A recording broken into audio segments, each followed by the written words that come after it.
Alright, I super quickly wrote up 5 questions. They're kind of corny, so I mean, if they're bad, they're bad. And if you don't want to answer any of them, then you're free to not answer them. Is that alright?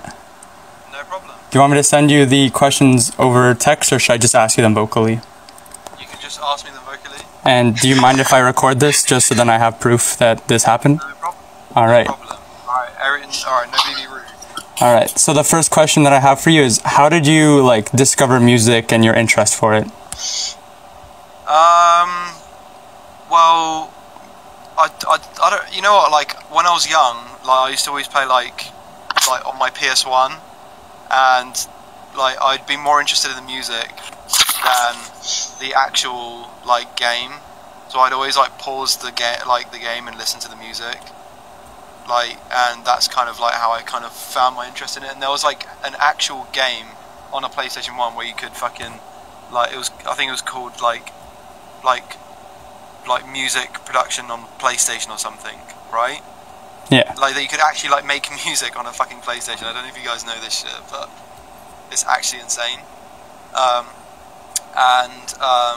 Yeah, and then I started like getting into that. Like, this was just like when I was really young, when I was like 6, 7, 8 kind of age. And then I sort of got into dance music when I was like in my early teens. Like, I got into like metal and things, and kind of like rock music, and then I got into dance music kind of through that. Like people like Pendulum and The Prodigy and Justice, who were also like doing rock and dance music. And then I found drum and bass, and then yeah, that's basically it, to be honest. It's not really that interesting. Alright. Okay, my second question I have for you is what programs you use, and I guess this can include DAWs or any plugins that you might use, or any setups, like whatever you would consider important to your craft. I mainly use FL Studio and Mixcraft on a PC. That's how I've always done it, to be honest. And shut up, Aaron. And I use some other programs as well, like sometimes Reaper now as of late, and I've started learning Nuendo. But I use a whole lot of like instruments and things, mainly like contact instruments and east-west stuff, and like just like a slew of like different effects and synthesizers and things, but those are the main things I use. Alright. My third question for you is, would you be interested in any other jobs, either whether they're related to music or not? And a couple of examples I had here were just running your own label or promotional channel, or maybe another hobby of yours. Yeah, definitely. I'd love to do all of those things eventually. I'd love to start my own label, and yeah, I'd love to do all that kind of stuff. Like, I'll tell you what, in 10 years, I'd be very disappointed if I was still only doing like drum and bass and not doing other stuff, like owning a label and like a clothing line or something. Like, put it that way.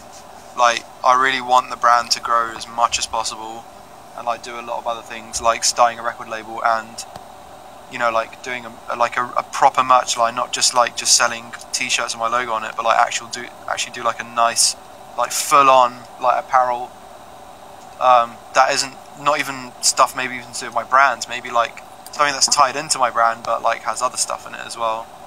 So yeah, I mean, if I wasn't doing music, I'd probably like get into like either marketing or graphic design, to be honest.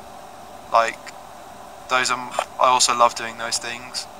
I've actually been doing graphic design longer than I've been producing music, which is something not a lot of people know about me, but like, I'd probably be doing something like that, to be honest.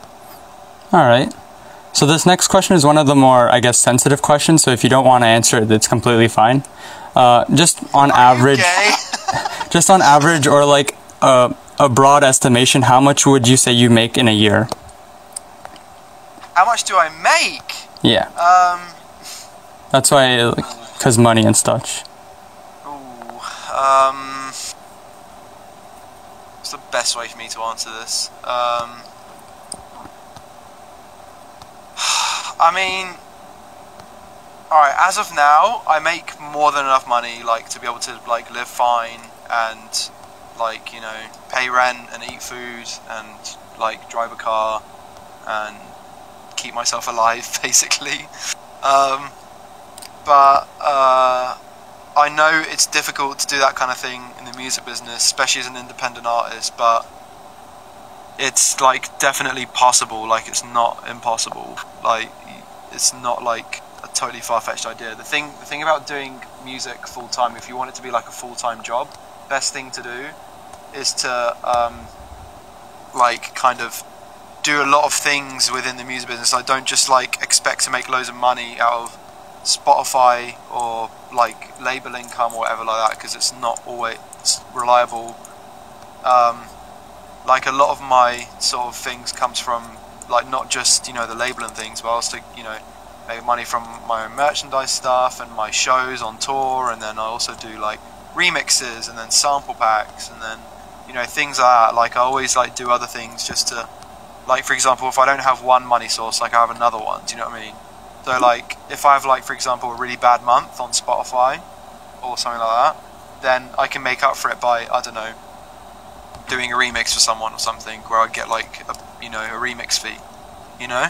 Yeah. Or I could even do, like, a bigger project, like do a sample pack, or even write music for Sync or another project. Sometimes I also do mixing and mastering things for other people. All of that stuff is just kind of like extra things, but my main source of income really comes from, like, pretty much, like, Spotify, like, revenue and other types of money revenue, like income sources, and investing your money in the right things as well is also pretty handy. Not even just like stocks and things. I'm talking about, like, for example, like, you could even get into things like management or A&Ring, where you, like, help out another artist and they can also give you cuts of things. Or you could even, like, do, like, more specifically A&Ring for, like, bringing artists together for collaborations or things like that. There's a lot of things you can do in the music business. Like, there's not just, you know, putting out tunes and just waiting. So yeah, Rare Pepper says Ghost production, also a thing. Like, I've done that before, so. Alright, thank you. And then the last question I have, what would you say is the best part of your job?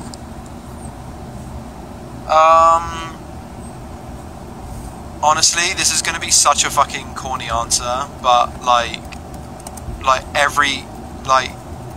honestly, like, it's meeting people. Like, it's the best part of my job, like, 100%. Like, the amount of, like, cool, even just, like, fans, followers, supporters, like, that's, like, that kind of stuff, like, it will never fucking get old for me.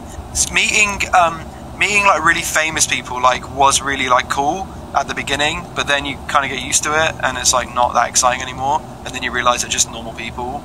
Do you know what I mean? Like, with a lot of money, like, yeah, it's not really, like, that exciting anymore. But I think meeting, like,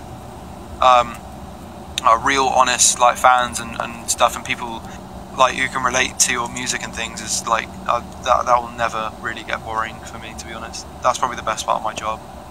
All right. Like, when you make something, like, really, like, good, and then people, like, enjoy it, and you feel really proud of it, like, that's the best part of making music. And I think any producer will tell you that, even Aaron will tell you that, so. Alright,